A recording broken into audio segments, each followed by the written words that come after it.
Hello everyone, this is another Michigan trip video. So here we have a vintage Rheem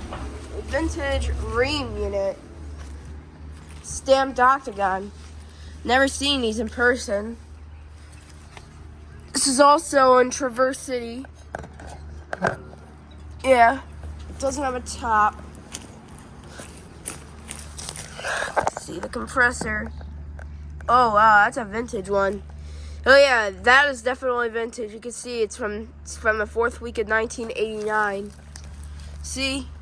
You see, look at the line set. It's actually a disconnected one. Yeah, very disconnected.